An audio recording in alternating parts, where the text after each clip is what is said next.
Good morning and welcome to our fourth and final webinar in this series. Before we really get into it, I just want to check that all the technical details are working here, that everybody can hear me and that it's loud enough.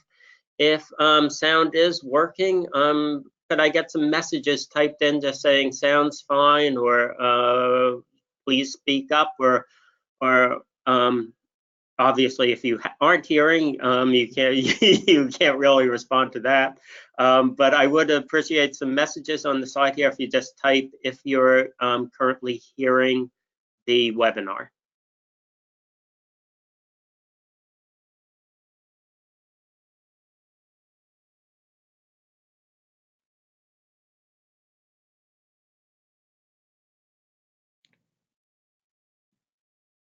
Okay, I think I'll make that request again. I think we may be having possibly there is a problem with hearing this. Leah, could you type in a message asking people to respond if they are not hearing, if they are hearing anything or not hearing anything?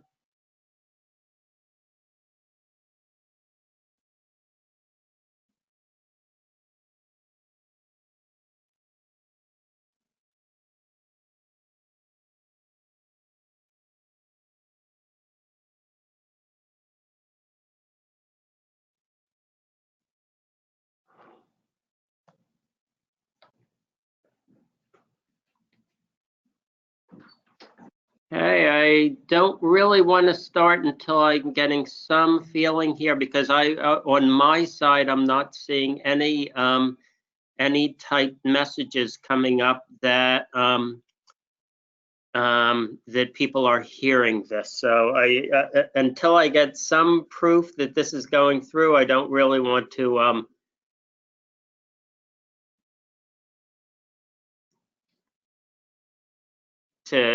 move ahead at this point.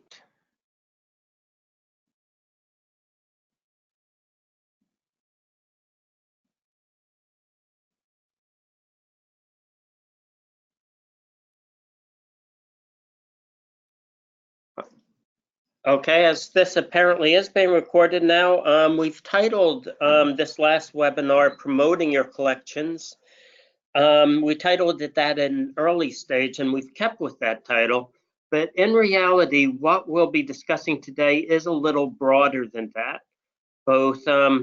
We'll be doing both promoting your collections through these new building capacity grants that we hope you'll be applying for, and also, just as importantly, using your grant awards as leverage to build your fundraising capacity.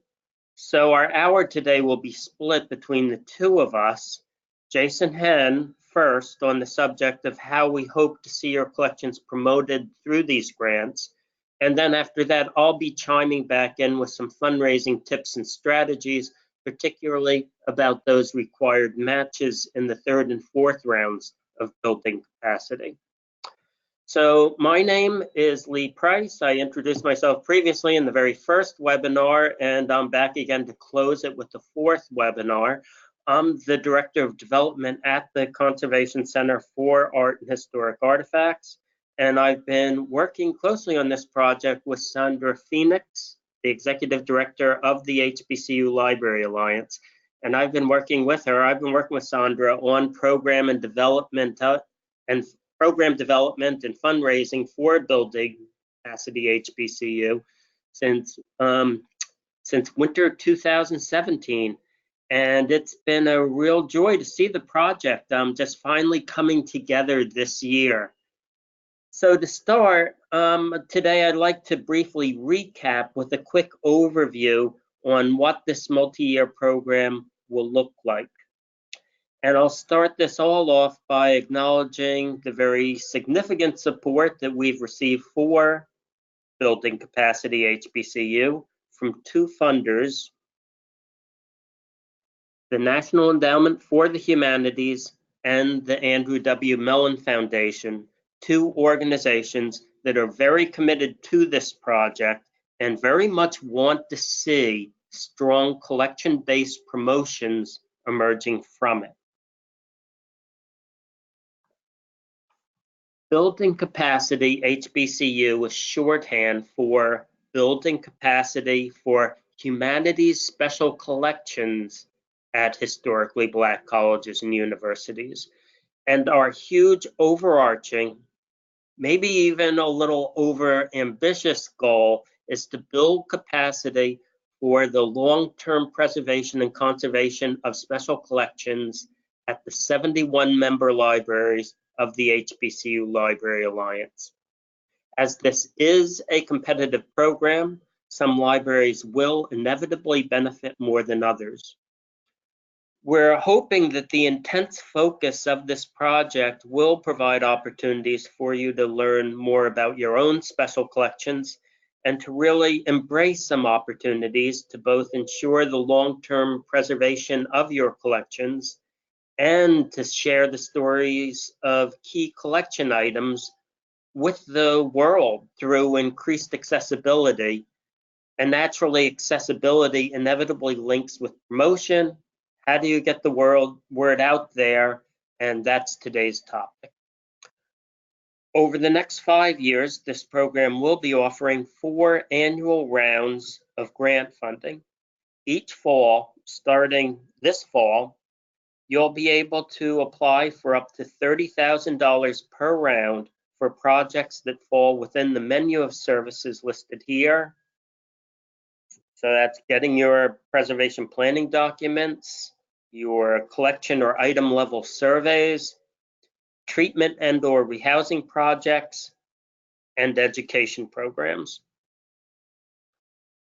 This is a timetable slide. If you were in the first webinar, this is the timetable slide that I botched in the first webinar. If you saw that one, it's where I accidentally listed 2023 twice. I think it's fixed now. I think it's accurate. We're in 2019 now. We plan on sending out the first round applications in October, and you'll have around 6 weeks to complete and submit them.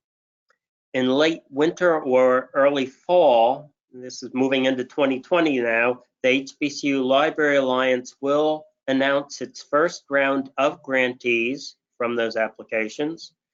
And at that point, you'll have a year to implement your projects. Then the second application round will begin in fall 2020, following roughly the same schedule as the first. So very important to note here, the first 2 rounds do not require matching funds. And just as important to note, the final 2 rounds, with the ones with applications in fall 2021 and fall 2022, these will require one-to-one matching funds. And I'll be directly addressing that in the second half of our webinar today, where I'll be sharing about some possible strategies to prepare for that fundraising challenge. While I'll be offering some fundraising tips at the very end of today's webinar, I'd like to offer an advanced one here. History is fragile, even when it looks permanent. As we just saw a couple of months ago, Notre Dame Cathedral can stand there looking eternal for 800 years and then burn in a day. The records of our history may not be as permanent as they appear. Similarly, fundraising opportunities briefly look permanent, but they're ephemeral too. Building capacity, HBCU, is a 5-year program, but 5 years can pass surprisingly quickly. One of the greatest mistakes made in fundraising is saying that as an institution, we're not ready yet. We're not ready to apply yet. And putting off an opportunity for a year, maybe 2, maybe more. And then the opportunity isn't there any longer. So my tip is this: there's no harm, there's no shame in being turned down. So when the opportunity is available, go for it.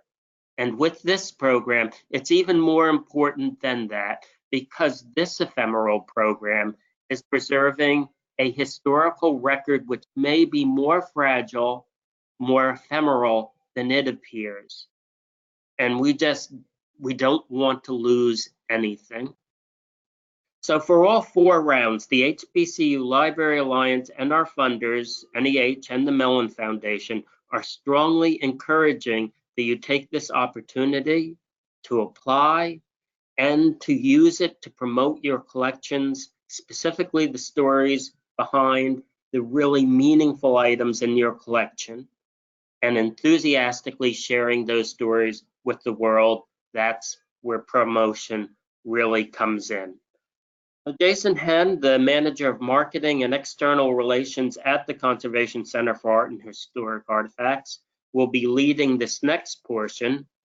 Jason is responsible for the Conservation Center's online and traditional marketing, and previously served as the communications coordinator for the Documentary Heritage and Preservation Services for New York program. Jason?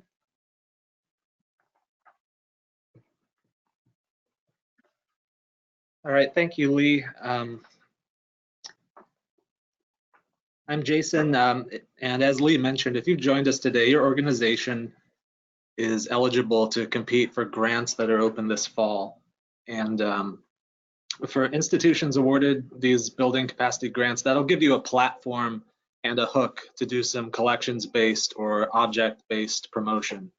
So we're just going to look at some examples of organizations that are highlighting their collections very effectively on social media to look for strategies that you could use, and we'll outline a few objectives for your posts. Our first objective is simply to use social media to share items from your collections with the world.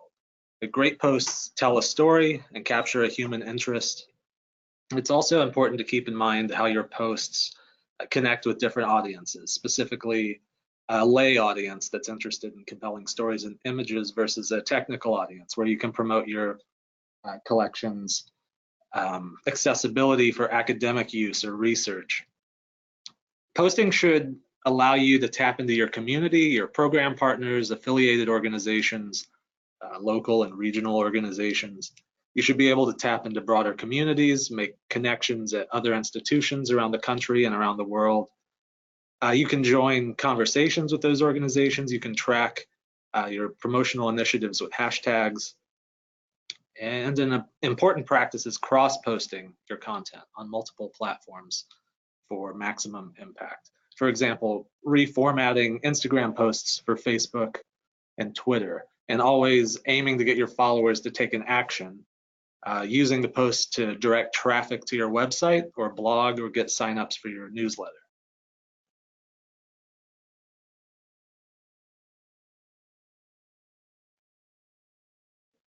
So these are our objectives.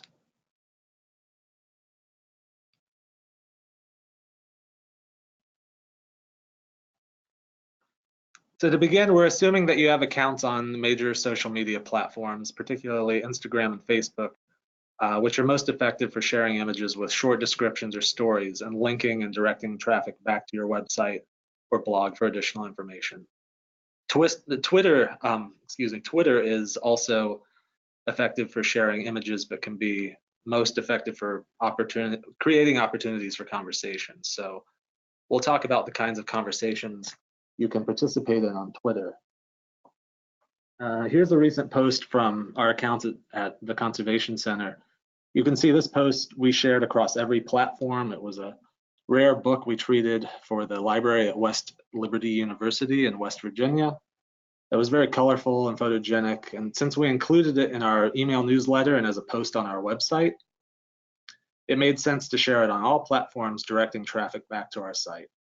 And this is a good point to mention that it's your responsibility to secure permission to share an image of an object, whether that's from a higher up in your organization or a rights holder or object owner. Here at the center, we have a standard procedure for contacting the object's owner, getting a simple written permission. on our treatment agreement or in an email later on. And that's something you may need to discuss internally.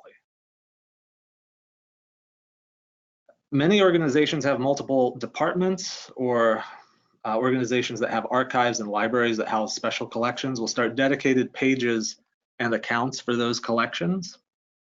Just one example, the University of North Carolina has a separate account for a lot of its programs. And here you see an account for UNC libraries, account for UNC archives, and then one of our favorites is the Southern Folklife Collection, which is a special collection dedicated to traditional music, art, and culture at the Wilson Special Collections Library at UNC.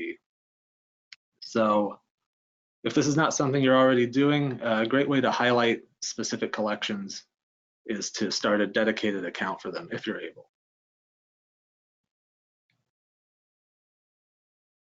A great example of an institution effectively sharing its collections is the American Antiquarian Society. This organization is based in Worcester, Massachusetts. It's an independent research library which houses collections ranging from books to newspapers to graphic art material through 1876. This is a screenshot of the Society's Instagram feed. As you can see at the top of the screen, they have a healthy following, 38,000 Instagram followers. The majority of the posts on this account feature an item from the Society's collections with a brief description of the item. For example, this post from September of 2017 shows an example of a shaped book.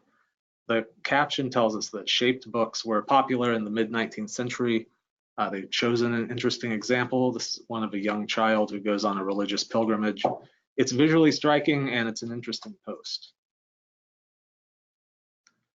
Here's another post from the Antiquarian Society. It's an original wooden display and packing box that accompanied an 1880 set of 15 volumes by Charles Dickens, issued by the American News Company in New York.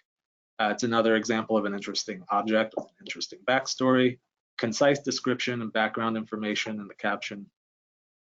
And something to note about this photo, and most of the images we'll see on Instagram in particular, is that the photography is relatively simple. The best thing about taking photos of your collections, as opposed to trying to take compelling images of events, for example, is that collections are relatively easy to photograph. You should be able to photograph your objects using a smartphone if necessary. You may have noticed that the posts we've looked at so far have used hashtags. Hashtags are extremely important to use to make connections and to tap into new communities and audiences and followers. So we'll look now at some examples of institutions tapping into their own community. Libraries connecting with libraries, archives connecting with archives, and museums connecting with museums. And these types of connections can strengthen your network and get your institution on the radar of other followers. This is a post from the Denver Public Library's Western History and Genealogy Department. We share a number of followers with them. You can see this post has several hashtags to connect it to a range of key topics. If an Instagram user were to tap or click on the hyperlink that says hashtag libraries of Instagram, they would be taken to this screen. Now this shows all of the Instagram posts that include libraries of Instagram, hashtag libraries of Instagram. So here you'll see an intersection of posts, some of them from book enthusiasts, some from institutions.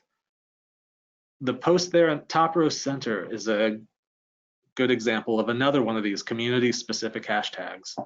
This one is also hashtag Marble Monday. So we click on that hashtag and we're taken to this page.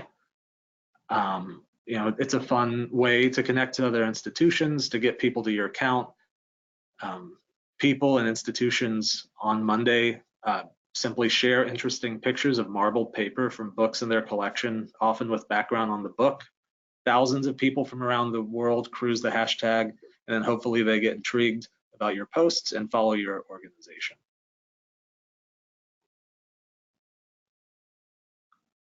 Another great way to connect with your community is to get into what are called challenges.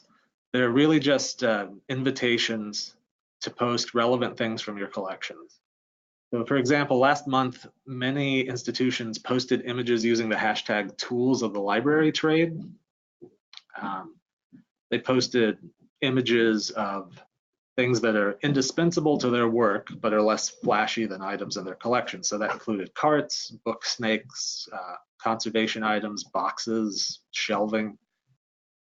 Here, Jillian Marcus from our partners at DHPS NY, who Lee mentioned before, she's using an LED lighted pocket microscope and a UV flashlight to inspect the document for hidden information. Challenges or themed posts like these, they're a great way to join in a larger conversation, and it encourages other institutions to engage and comment on your posts. You can also tap into broader communities outside the academic world using hashtags. On Tuesdays, a lot of institutions and individuals post images of typesetting using the hashtag #TypeTuesday.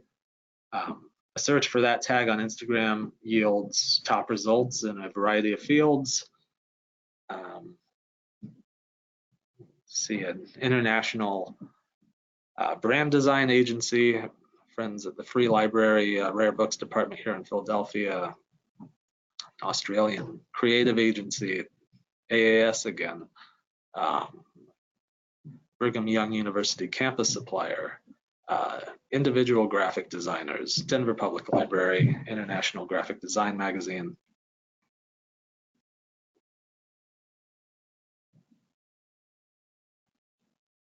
So using a hashtag like #TypeTuesday gets your institution and your collections in front of a key demographic, audiences who, by virtue of searching via these hashtags, already have an interest in your material. So users who find your page through these themed hashtags are more likely to peruse the rest of your site and or the rest of your posts and visit your website. Weekly posts like this one are great because they're likely to get more traffic. If lots of institutions are using a hashtag on one day, users are more likely to explore it. So there's no obligation to participate every week, but you can try.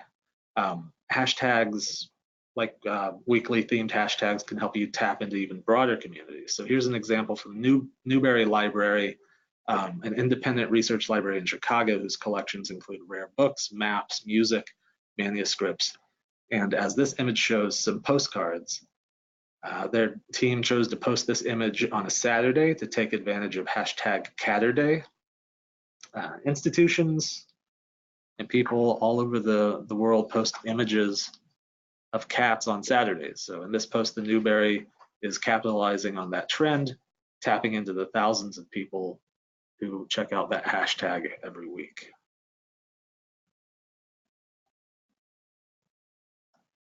Here's another example. The Wagner Free Institute of Science in Philadelphia is committed to providing free science education, and along with their educational programming, they have collections. So they took Shark Week as an advantage to post some of their shark-related imagery. You can start looking at your collections with an item, your collections items with an eye to how to refer to them, making connections to trends in pop culture, TV, music, holidays, anything that can provide an opportunity to post and highlight an object.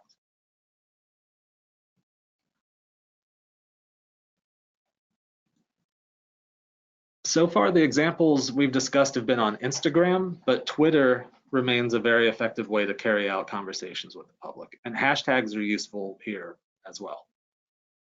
Every September, there's International Ask a Curator Day. These posts that we'll see here are from a couple years ago, but the next #Ask a Curator Day is coming up this year, I believe on September 18th, so next week. Institutions of all sizes will invite constituents to post questions for their curator. A lot of institutions start by posting just a very casual picture of the curator and their working environment. The British Library here posted this picture of the curator of North American published collections, and she answered questions like this. A user wrote, and you see at the bottom, do you have anything connected to Laura Ingalls Wilder in the collection? I'd love to see one of her original manuscripts. The curator responded with the tweet at the top of the screen saying, "We have lots of her books, including the first editions of the series published in the 1930s, sadly none of her manuscripts." So here we're seeing the British Library using this hashtag as an opportunity to discuss their collection. The Guggenheim, a couple years ago, used video to introduce its curators. Then they answered questions about their profession, like this one.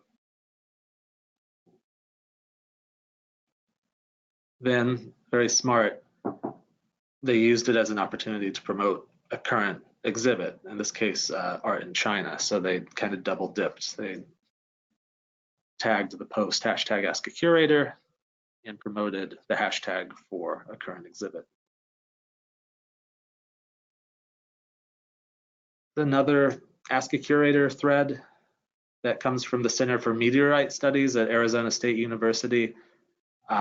This is interesting. They posted this tweet which says, "Pick a number between 1 and 1200 and we'll reply with what meteorite it is from our collection." So a lot of people wrote in with numbers, and you can see here toward the bottom of the slide, user Gemma Davidson wrote in with 1066. Now at the top of the slide is the Center for Meteorite Studies response, a short description of the meteorite with a link, which leads here. If the user clicks on that link, they're taken to a page with more information about the meteorite. What they're doing is smart. They're encouraging viewers to get invested in the stories behind their collections, then giving their followers the reins to learn more about their collections on their own.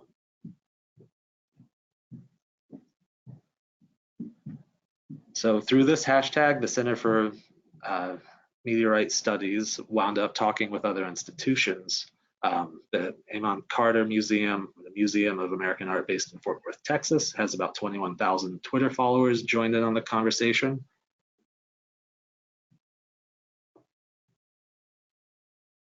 Another great use of hashtags comes from the Ohio History Connection, which uses hashtag OTD, which stands for On This Day, to highlight events and collections items related to Ohio history, like this one.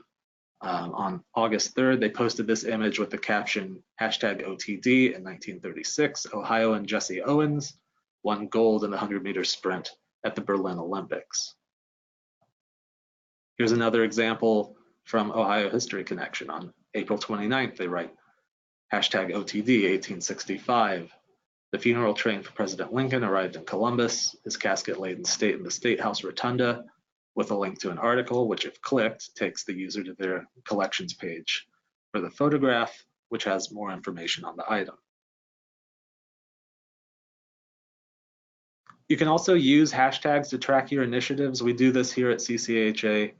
When we have an Instagram post that features a unique conservation-related tool, we'll add hashtag CCAHA tools. If users search for or click that hashtag, they'll see a curated feed of conservation tool related images from the Conservation Center.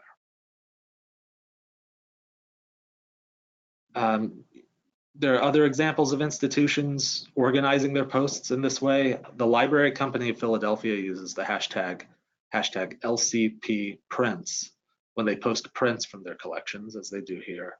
This post about musk cologne.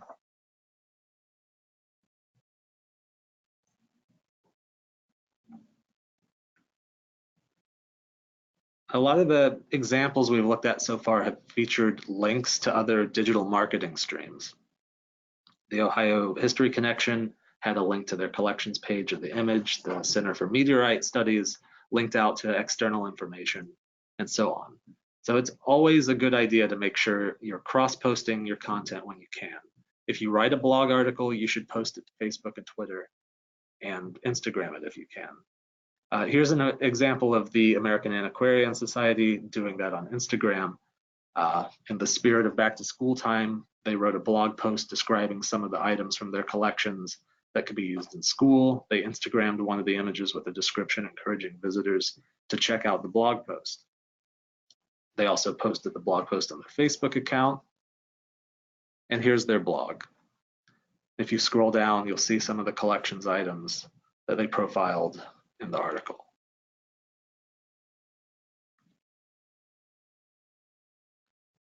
Just a couple more slides and I'm going to hand it back over to Lee. The Rhode Island School of Design Museum of Art publicized their participation in hashtag Ask a Curator with this Facebook post encouraging followers to head over to Twitter and Instagram to follow along. So posting your content on all of your platforms ensures that your followers, wherever they are, know what you're up to. And that brings us back full circle to our 15th century book of hours belonging to West Liberty University.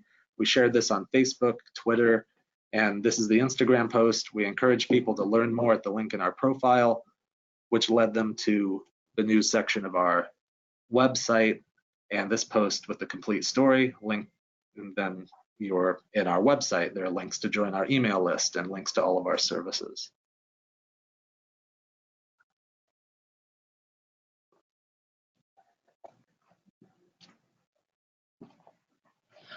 Okay, this is where Jason and I trade off again. So this is Lee Price back with the second part of the webinar, which I have labeled here as fundraising within a complex system. But that's not what I currently have pictured here. What I have pictured here is the simple basic system, not the complex system. This is how independent standalone nonprofits fundraise. And that doesn't include colleges and universities. You're not simple independent nonprofits. So just bear with me for a few minutes as I work my way through the system here. These nonprofits identify how much they need to raise to meet their mission and to keep their doors open. Then they look to the usual suspects, businesses and corporations, private foundations, city, state, and federal funding sources, and individuals. And since there are a bunch of ways to solicit funding from individuals, I've listed some of the more prominent strategies here. So as a fundraiser, or what I am, you match your needs with the most likely. This is the system at its most basic. Okay, I'm making an assumption that the simple model isn't entirely relevant to everyone, probably every single one on the webinar today, because you're operating almost certainly from a complex system. While the details will vary from one college to another, I guess that for all of you, there's an administrative function apart from the archive and the library, apart from the special collections, and that administrative function holds large sway over fundraising at the academic institution. And for my purposes, I'm going to call it the development department. And they will be pretty reasonably very upset with your department if you ask a business for $10,000 when they've targeted and have been carefully nurturing that same business for a $50,000 naming opportunity in their upcoming capital campaign. So that's $50,000 at stake for them, and you're playing on their turf. And believe me, you don't want to get on the bad side of the development department. So unlike institutions that have the luxury of operating in that nice, clean, basic system, you have to navigate the tricky currents and the whirlpools of the complex system. We're hoping that building capacity will offer you opportunities for leverage in this area, beginning with the very first round, right from the start. First, just as a matter of course, just accept the situation. If you're new to fundraising, this is how academic institutions work. You're all in the same boat. So don't feel frustrated. Just consider it a new learning challenge and look for opportunities to work the system. The development department directly answers to some of the most powerful people on campus, and their jobs depend on keeping those powerful people happy. However, they do have responsibilities to other departments too. While conventional wisdom says the squeaky wheel gets the grease, you don't have to be annoying about it when you have opportunities. And this is really the best way to work the system, when you have opportunities to offer solutions. Because development people like me in fundraising, they are by their nature problem-solving people, and they respect solutions, especially win-win solutions that are good for your department and equally beneficial for their department. If you can tap into funding that no one else would be eligible for, and that doesn't require their full involvement, and especially when there's no requirement for matching funds attached, because development departments hate matching fund requirements. If your solution brings in otherwise inaccessible money with no strings attached, then they'll probably give you permission, enthusiastic permission, to go ahead with the request. So you end up doing the work, preparing the application, and they get to report it as a development department success.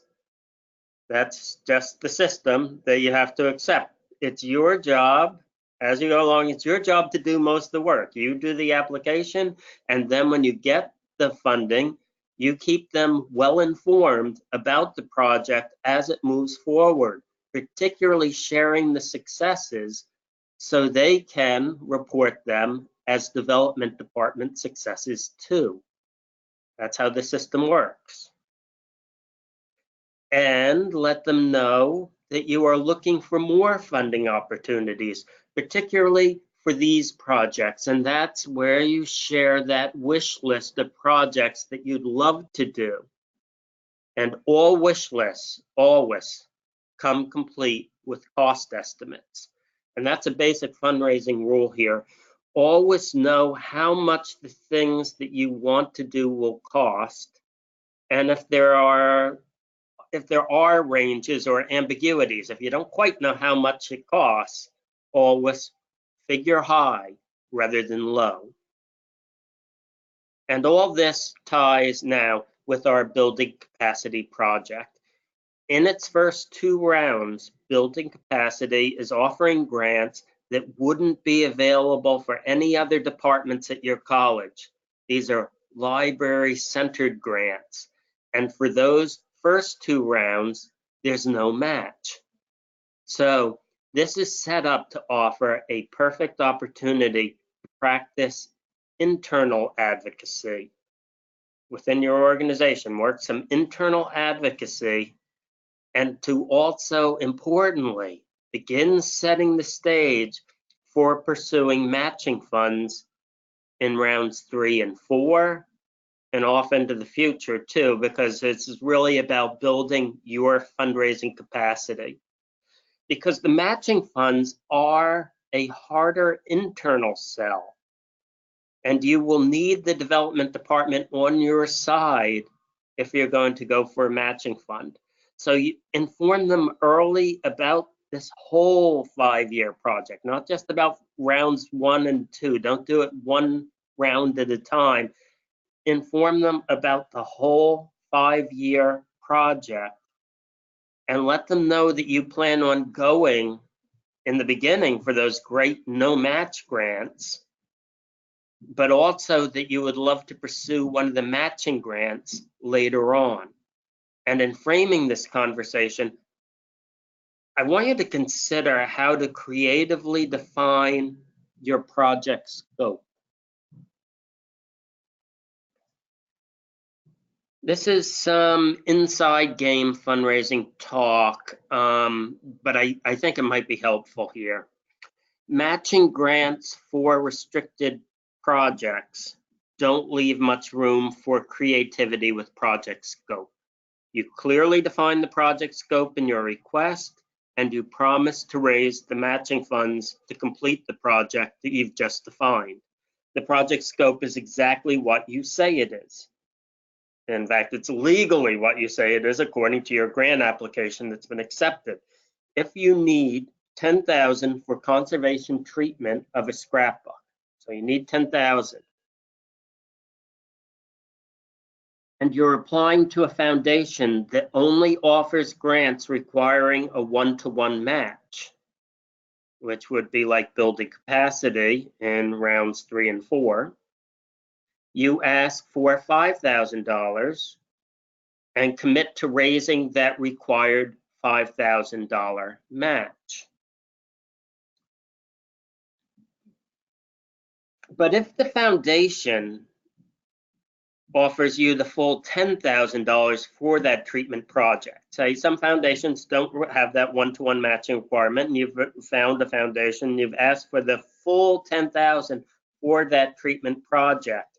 In that case, you get the $10,000 and you say thank you, and you do the project. But look at it this way: while the project is being implemented, that funding, that $10,000, you can view that as a non-stress leveraging opportunity, because you have the liberty to expand the project scope at that moment. You can go to another foundation or a major donor or a board member and say, we have a $10,000 grant to conserve this scrapbook. Can you provide matching funds? It's not required matching funds, but you can use it that way. Can you provide matching funds to digitize the scrapbook and mount the images on our website? Can you help us complete this larger project scope, this larger treatment and digitization project? So your fully funded treatment project becomes a bigger project. What you're doing is you're leveraging that $10,000 conservation grant in order to make the digitization request more compelling. So let's bring this all back to building capacity and look at a possible strategy for how to sell that matching grant to the development department. Assume that you will get grant funding in 2 or 3 rounds out of the total 4. That's optimistic maybe, but not an unreasonable possibility.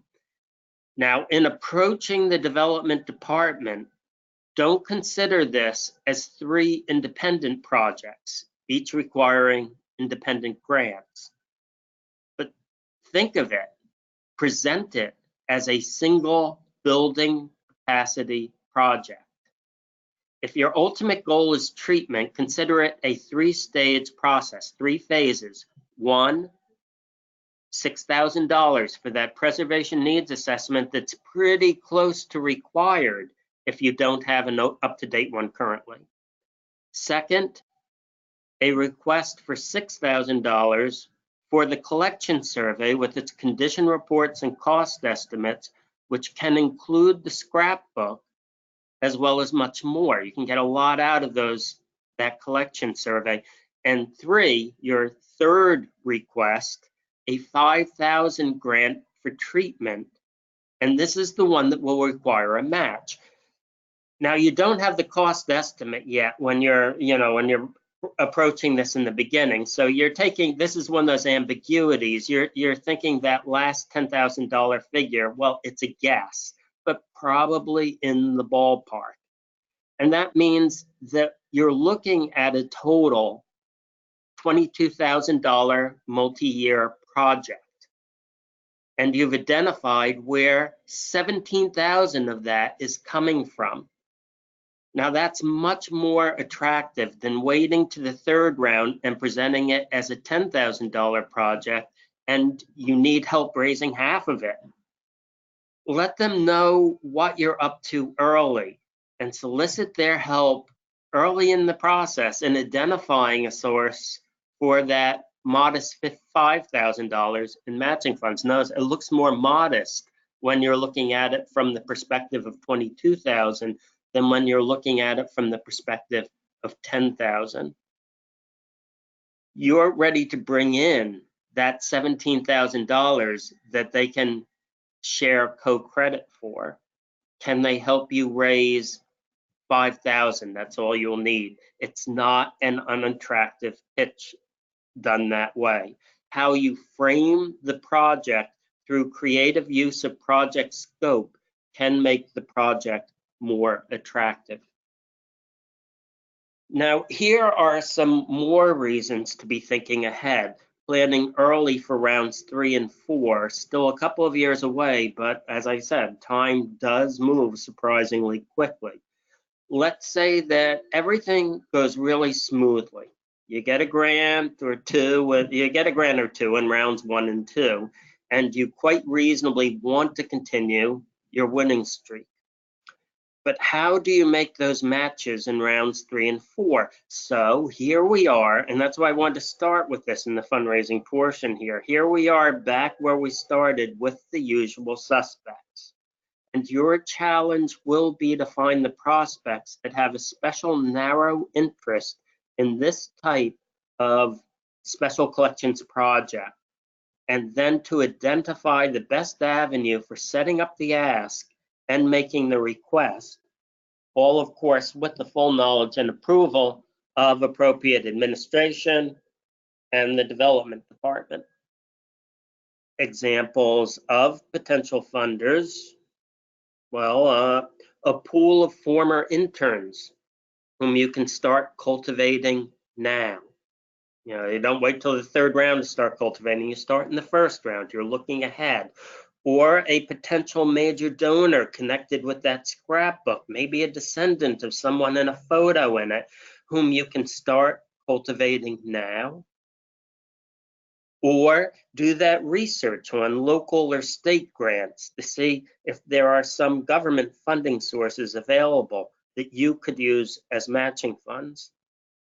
For instance, if your state offers a grant for rehousing but not conservation treatment, and I'm not drawing this out of nowhere. Actually, Pennsylvania does offer a very nice historic records grant that is only for rehousing. It doesn't cover conservation treatment. So every state, every city is different in what they might offer money for. I'm just saying, look into what's available in your state or city, hoping that maybe something will be available and maybe something just right for your project.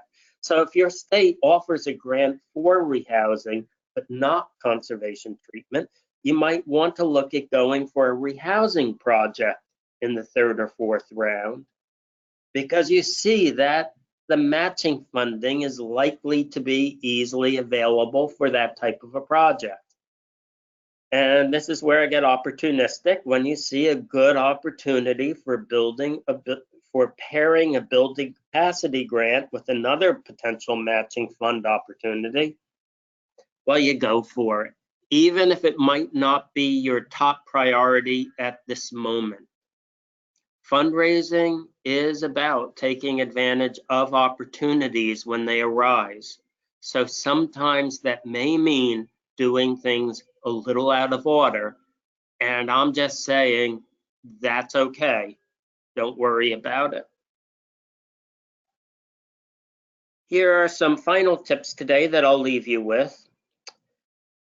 Promoting and fundraising go together naturally, which is why we've combined them together for this final webinar. Take advantage of all media platforms available to you to spread the word about your collections, your histories, your stories. Invest in the time to build community around your shared history and get into doing that right in the beginning during the first couple of rounds, and do be looking at targeting communities where you think you might be doing fundraising in the 3rd and 4th rounds to raise those matching funds. Really, social media is the most cost-efficient tool ever developed to build community and to nurture potential funders.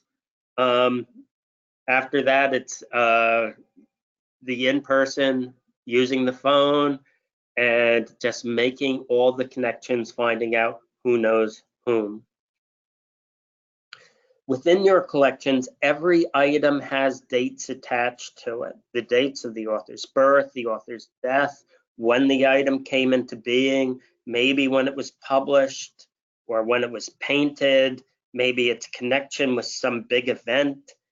Every item has multiple connections embedded within its history. So pay close attention to all these anniversaries and birthdays and publishing dates, all the various dates, particularly what dates will be coming up in the next few years, what anniversaries will be arriving, always thinking and planning ahead. Capitalizing on anniversaries is great practice in promotion, but also extraordinarily valuable in fundraising. Upcoming anniversaries add urgency, and urgency can be a compelling factor in deciding how to distribute available funding at the foundation or at the government funding source. You need the money now to prepare for that exhibit or event that you'll do in 2 years on the 100th anniversary of, and then whatever the date when that panoramic photo was taken. And let the descendants of the people in that panoramic photo, let them know what you're doing, because this is their history too. They should be part of your community, and they should have the opportunity to participate in it as well through things like funding. They should have that opportunity. It's almost unfair not to offer that to them. Keep an eye on pop culture. Jason mentioned this earlier, the importance of pop culture in building a larger community. It can really bring more people into the project. So always look ahead to the books that are going to be published, the movies that will be coming out, any upcoming major events at your college or university that you can piggyback on, and see if you have any potential fundraising projects that you can link to the event. And build those relationships. You can never have too many friends, and some of those friends are going to be potential donors. So use your promoting and your fundraising muscle to create community. Thank your donors often, thank your friends often, and openly share in your pride of your collections and your delight in the stories that they tell. Not listed here is the tip that I offered way back at the beginning, so I'll just reiterate simply this. Take advantage of opportunities when they arise, even if you feel you might not be quite ready yet. My guess is you're ready enough. And building capacity, HBCU, is a very good opportunity to ensure that the history and the stories in your collections will be there for future generations. Applications will be coming out in October. I'm not going to say if it's going to be early, middle, or late, but they will be available in October, and they'll be available through the HBCU Library Alliance. Sandra will be getting them out to everyone. And I'm just encouraging you, please. It's a 5-year program. It's not going to be around forever. It's around now. Just encouraging you, please look at your special collections, be thinking about what they need and how you can most take advantage of this opportunity.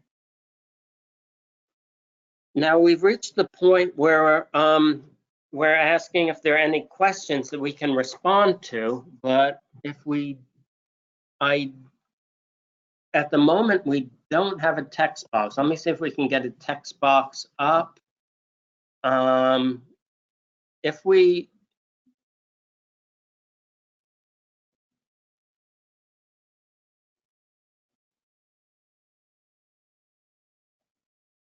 we're still struggling a little bit with technology on this part. On the current slide that's up on the screen, you have both Jason's and my email. If you have any questions, because we're not, unfortunately, we're not seeing the text box where questions would be entered. Oh, we are. Okay, or there aren't any questions right now. If anybody does have any questions or a question does come to you after after this ends, please just send us an email, either to Jason if you have a communications question, or always to me at any time during this whole 5-year project. I'm going to be fully involved working with very much looking forward to working with Sandra and the HBCU Library Alliance on this. And just feel free to be in touch with me anytime by email about your applications, about the fundraising, anything about the program at all. You can be in touch with really, I'd say Sandra Phoenix at the HBCU Library Alliance, or me here at the Conservation Center. Just forward any questions our way, and we'll be happy to help you. I think that'll be it for today. So thank you very much for attending this webinar and the other webinars. This webinar has been recorded, as have the other 3 webinars, and you can share this with other people on your staff. And we're just be watching out for the applications when they come out in October, and I'm looking forward to I'm looking forward to all the projects and all the promotions that come out of this program. I hope everybody takes full advantage of this. So thank you very much for attending today, and we'll be signing off.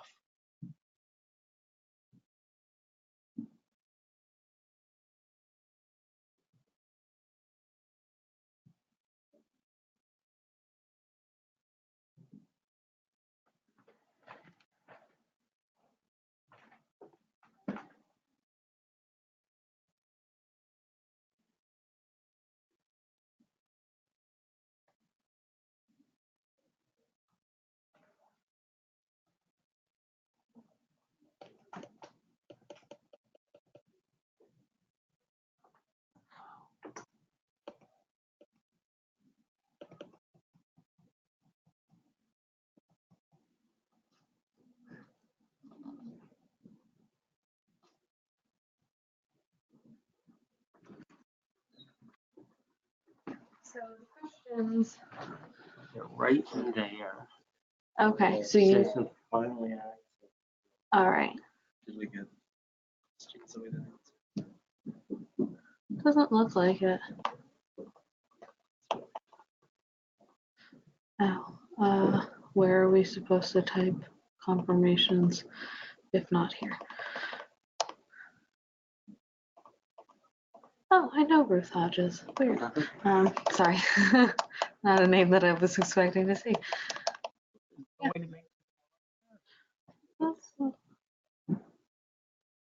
Really So have no to questions be. came in. Yeah.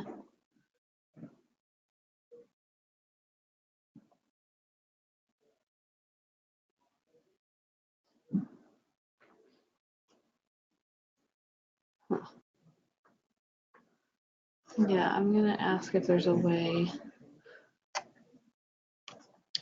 Oh, I think I know how to do it. There we go. So in the future, you just click this button right here. So you undock it from the control panel, and it'll show up like this. Oh, in the middle? Mm-hmm. And then if you want it to go back to the side, you just click that button again. If you do it in the middle again. Can you click and drag that? Because having it in the middle is completely disorienting. Yeah, it's like, okay, so we can control the size of that. But I'm saying, like, if you want to keep it on the side and then Because when I would you, probably want to make it smaller and drop it down on the bottom. well, okay, so what I would suggest is you keep it in the side like this during the presentation, and then when you open it up for questions at the end, because it's not like you need to see your screen, you just open it up like this. People viewing the webinar cannot see this. Right. This and this, people viewing it, they don't see that. So at the end, once it's time to open up questions, if you want to see all the questions larger, you can just pull it up like that.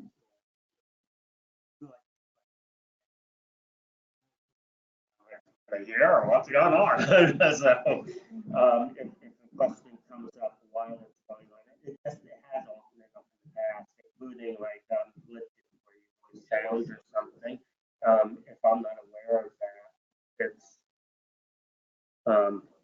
potentially a very big problem. Mm-hmm. Cool. That looks totally different than good. See, I didn't see what it was like before, so. They stopped using it. Okay. Yeah, this seems nice. I like the look of Webinar Jam better, I think, but this has a lot more features. So that's what Marissa and I are going to sit down tomorrow and just like figure out what is more important to us. I'm just really I'd really like to have some way of knowing what's going on. I can see that. Yeah, I guess this will work. Yeah, you can move it, wherever you want, just like pop it over here. You can rearrange the size of it. You can make it the whole screen if you want,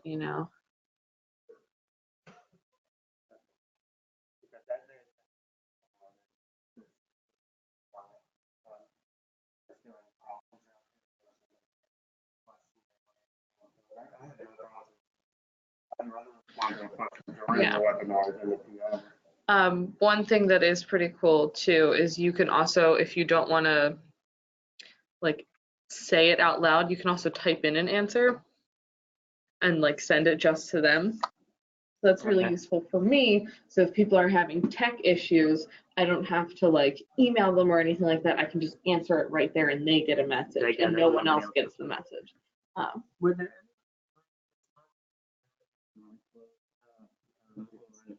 Yeah, some people said thanks. A few thanks. Okay. Thank yous and stuff.